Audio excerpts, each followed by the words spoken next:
nuk kemi qenë parimisht kundër dhe nuk jemi kundër marrëveshjet të tillë përsa i përket partnerëve strategjik siç është Shtetet Bashkuara të Amerikës, apo për të vazhduar atë që Partia Demokratike bëri, pra e hyrjen e Shqipërisë në NATO,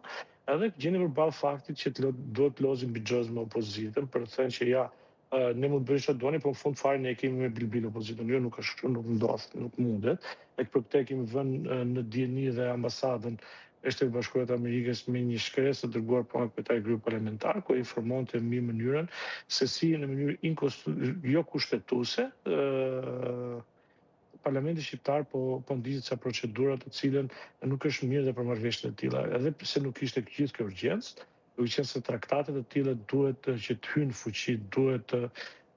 patjetër ratifikojnë nga të dyja palët, gjë që nuk ka ndodhur në Shtetin Amerikan, Shtetet Bashkuara pra dhomat e saj nuk kanë ratifikuar një marrëveshje të tillë dhe nuk shikonim se do të ishte gjithë